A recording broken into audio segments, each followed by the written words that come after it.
Hi, I'm Cody Smith, Technical Support Manager for Cloyes Gear and Products, and in this video we'll be covering timing system replacement in GM Gen 3 and Gen 4 small block V8 engines, commonly referred to as the LS series engines.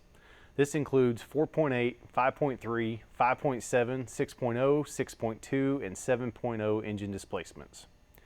Cloyes offers a full line of stock replacement components and kits for the Gen 3 and Gen 4 engines. In addition, we offer a full high-performance product line with adjustable machine billet sprockets and hand-matched performance racing timing drive sets. Here's a look at the timing components we'll be installing in this video. Kit number 94205SA contains the camshaft sprocket, crankshaft sprocket, chain, and tensioner required for our 2007 5.3 liter engine. Note that the camshaft sprocket we're installing has a single center bolt hole and 4 raised cam sensor lugs.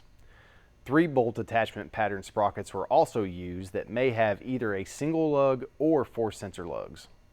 These features must match the original cam sprocket for both the sprocket to install and provide the correct cam sensor trigger.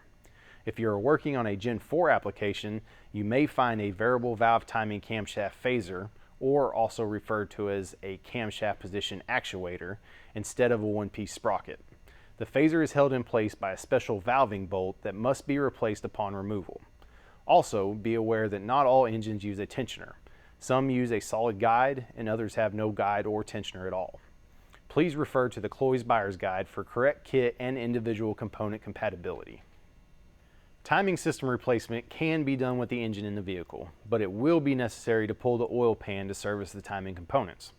The oil pump is driven off the crank nose and the oil pan must be removed to access and remove the oil pump pickup tube. With that said, let's start by removing the water pump, the oil pan, the harmonic balancer, the front timing cover, then the oil pump pickup tube, and the oil pump. Now with the pump out of the way, rotate the engine to align the timing marks in the center. The cam sprocket mark at the 6 o'clock position and the crank sprocket mark at the 12 o'clock position. You can then remove the cam sprocket bolt or bolts and remove the cam sprocket and chain. Next, remove the tensioner or guide if equipped.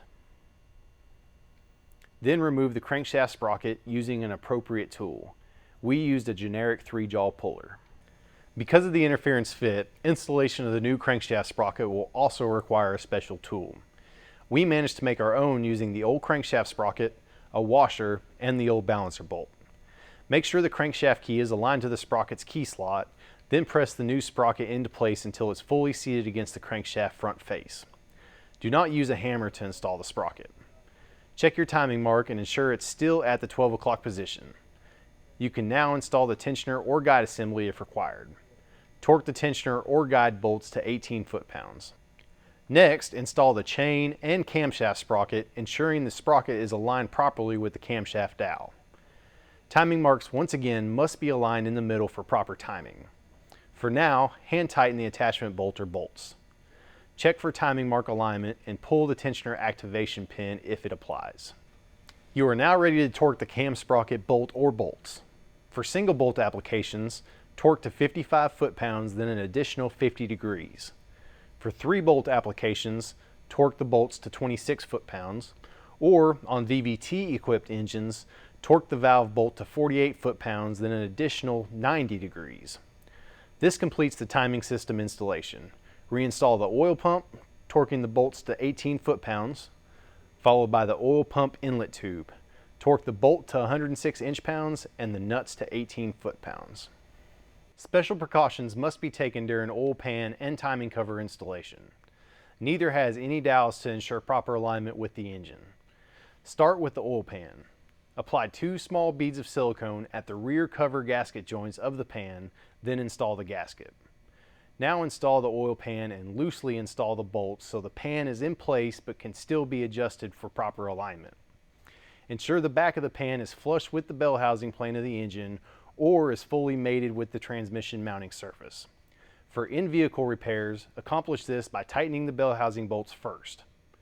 Torque the 8mm bolts to 18 foot-pounds and the 6mm bolts to 106 inch-pounds.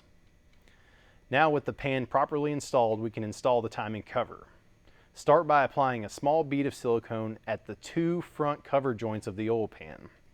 Note that GM recommends using a special tool to properly position the cover in relation to the crankshaft nose.